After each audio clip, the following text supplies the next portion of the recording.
বুঝো না এমনি চিকুন দিতেছি কে একলা একলা খাইয়া গেছে গা কেমন একলা একলা খাইয়া এই যে অর্ধেক খাইয়া গেছে সবসময় হ্যাঁ সবসময় একটু কম খাই। অনেক কি গো বুঝলাম না, তুমি কি এত কিছু থুইয়া তুমি করাত খেতেছ, আমাকে ঘরে কি শোনো। প্লেট নাই? ফোকাস শোনো, কড়াইয়ের ভিতরে খাইতাছি কারণ কড়াইয়ের ভিতরে খাইলে ভিটামিন বাড়ে, বুঝো না এমনি চিকুন দিতেছি কে যদি চিকুন তাইলে আমি কি, আমি তো চিকুন আলি তাইলে। হ্যাঁ তুমি তো চিকুন আলি ওই দেখো না দিনটা দিনে কেমন চিকুন হয়ে যাইতাছি গা ইয়ের লেগে এর ভিতরে খাইয়া আর মোটা হইতে চাইতাছি। তা যাই হোক, এই যে দেখো তুমি আমার রেখে রেখে খাইয়া লাইছো, এটা কামটা ঠিক করছো কও দেখি। হ্যাঁ তা আমি তোমার রাইকা খাইতাম না, কি করবো, আমার তো খিদা লাগছে। না খিদা লাগছে দেখে কি হলো, তুমি আমার থুই খাইলিবা। তা কি করবো আমি? হ্যাঁ কাজটা ঠিক করবে, এটা মনে রাখো। আরে যে দাও আজকে কি রান্না করছি, একলা একলা খাইয়া গেছে গা কেমন একলা একলা খাইয়া এই যে অর্ধেক খাইয়া গেছে গা। এডি কি এডি কি এটি কি কও দেখি, এডি কি বুঝলাম না। এটি কি বুঝো না? এটি হইলো তোমার বলে বেশি বড় করে না ভিডিও। হ্যাঁ আমি খাইছি, আমার তো অনেক মজা লাগছে। আমি তো আজকে ওভার ভাত খাইছি। সবসময় গেলে হ্যাঁ হ্যাঁ সবসময় গেলে একটু কম খাই, অনেক মজা অনেক মজা অনেক হ্যাঁ মজা। একটু বেশি খাইছি। এই ভর্তাটা তো খাবোই, হ্যাঁ তার সাথে এই যে দেখো এখানে রান্না করছি, কি এখানে রান্না করছি এই যে তেলাপিয়া মাছ দিয়ে। এই যে এটা কি পটল পটল না দুন্দুল? আরে ধুন্দুল, তুমি তো খাও নাই না, তুমি তো ওই যে ওইটা দিয়ে পুরো ভাত শেষ করছো, ওইটা দিয়ে পুরো ভাত শেষ করছো তাই না?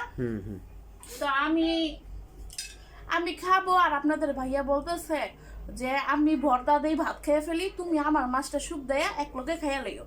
তা আমি কি রাগ কর যে দুইটা একসাথে খাবো। তা যাই হোক দেখা যাক খাইতে পারি কিনা। আর এই যে দেখুন আমি ভর্তা দিয়ে একটু টেস্ট করবো কেমন লাগে। এই যে কড়াইয়ের ভিতরে ভাত নিছি।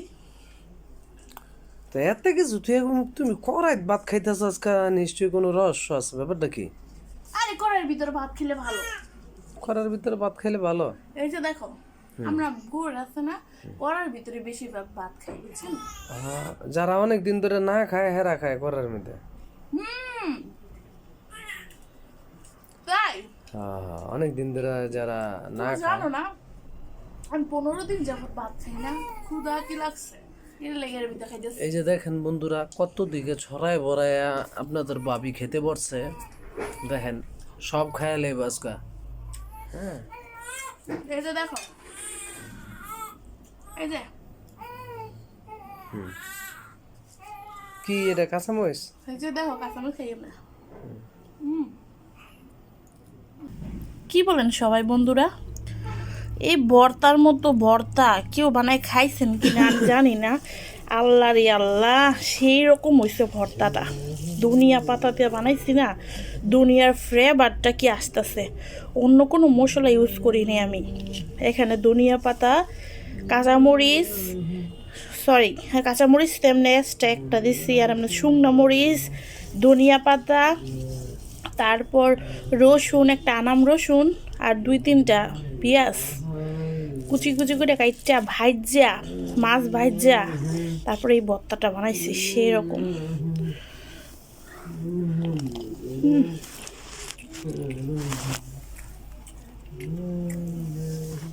একবার খাইলে মুখে লাগার মতো।